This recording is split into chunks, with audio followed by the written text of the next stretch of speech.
বাংলাদেশের সামরিক শক্তি নিয়ে বিশ্বের বড় বড় দেশগুলোর কপালে চিন্তার ভাঁজ পড়তে শুরু করেছে। একসময়ের তুলনামূলক দুর্বল প্রতিরক্ষা ব্যবস্থা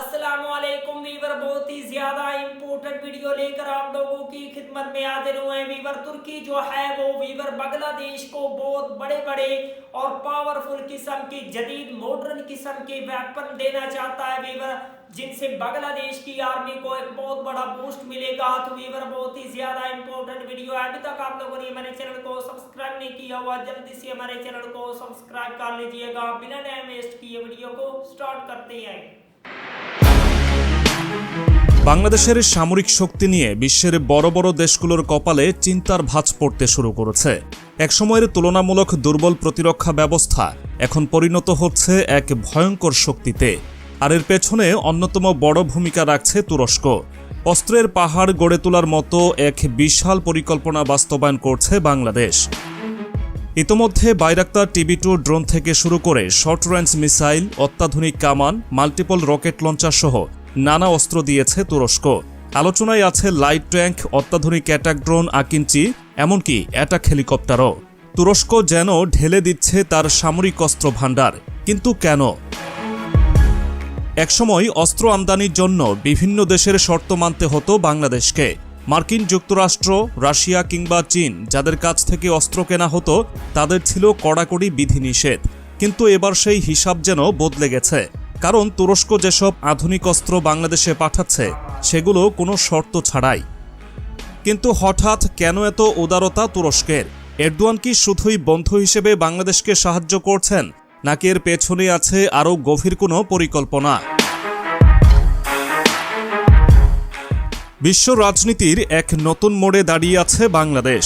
চারপাশের দেশগুলো যখন নিজেদের সামরিক শক্তি বাড়াচ্ছে, তখন বাংলাদেশও যেন নিজের অবস্থান শক্তিশালী করছে। আর এই পরিবর্তনের মূল কারিগর হিসেবে উঠে আসছে অন্তর্বর্তীকালীন সরকারের প্রধান উপদেষ্টা ডক্টর মোহাম্মদ ইউনূসের নাম।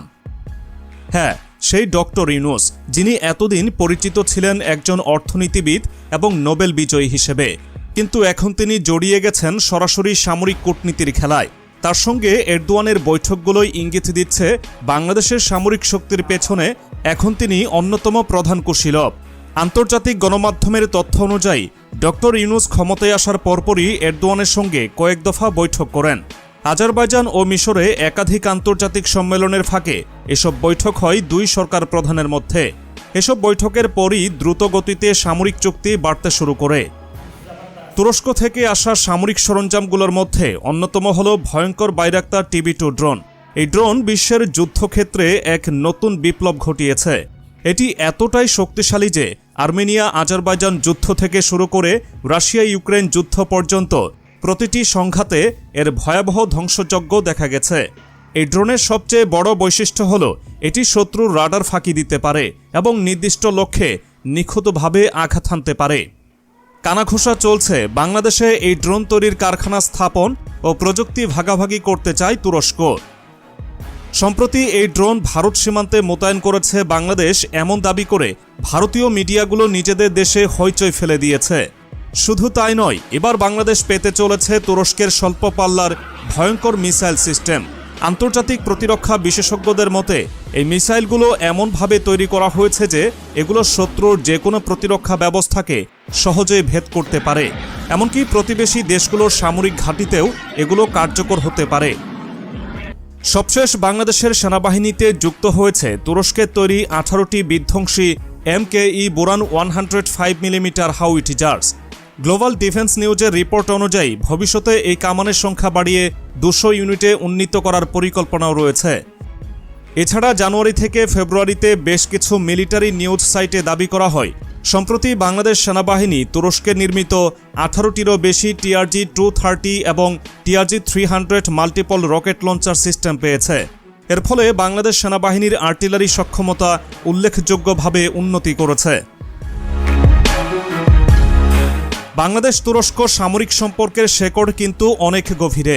ইতিহাস ঘাটলে দেখা যায় 17 শতকে ওসমানীয় সাম্রাজ্যের জন্য সমরাস্ত্র সরবরাহ করা হতো চট্টগ্রাম থেকে। এমনকি অটোমান সুলতানদের পাগড়ির জন্য বিখ্যাত মসলিন কাপড় আসত বাংলার বুক থেকে। শতাব্দী পার হয়ে গেলেও সেই সম্পর্ক আজও অটুট। তবে এখন পরিস্থিতি ভিন্ন। অতীতের মতো শুধু বাণিজ্য নয়, এবার দুই দেশ একসঙ্গে তৈরি করতে যাচ্ছে ভয়ঙ্কর সামরিক শক্তি। বাংলাদেশের সামরিক বাহিনীর ৩,০০০-এরও বেশি সদস্য ইতোমধ্যেই তুরস্কে প্রশিক্ষণ নিয়েছে। বিশেষ করে নৌবাহিনীর সোয়াত ইউনিটকে তুরস্কের সেনারা অত্যাধুনিক কৌশলে প্রশিক্ষিত করেছে। তাছাড়া দুই দেশের যৌথ উদ্যোগে বাংলাদেশে গড়ে তোলা হচ্ছে সামরিক অস্ত্র উৎপাদনের কারখানা। এর ফলে বাংলাদেশ শুধু অস্ত্র আমদানিকারক দেশ হিসেবে নয়, বরং অস্ত্র উৎপাদনকারী দেশ হিসেবেও আত্মপ্রকাশ করতে চলেছে। ভবিষ্যতে এই অস্ত্র অন্য দেশগুলোতেও রপ্তানি করা হতে পারে। वाह वंडरफुल वीवर, बहुत ही ज्यादा जदीद मॉडर्न और पावरफुल किस्म के तुर्की के ये वेपन है। बांग्लादेश की जो मिलिट्री है उसको मजबूत करने में डॉक्टर मोहम्मद यूनुस जो है वो बहुत बड़ा एक रोल अदा कर रहे हैं। तुर्की से जदीद और मॉडर्न किस्म के वेपन को लाना एक बहुत बड़ी बात है। भारत और म्यांमार को सबक सिखाने के लिए तुर्की के जदीद हेलीकॉप्टर, मॉडर्न किस्म के ड्रोन भी बांग्लादेश में आएंगे इंशाल्लाह, जिनसे बांग्लादेश की आर्मी और भी ज्यादा ताकतवर होगी। अगर आप लोगों को मजीद इंफॉर्मेटिव वीडियो देखनी है जल्दी से हमारे चैनल को सब्सक्राइब कर लीजिएगा। मिलते हैं आपसे नेक्स्ट वीडियो में इंशाल्लाह, तब तक के लिए अल्लाह हाफिज़।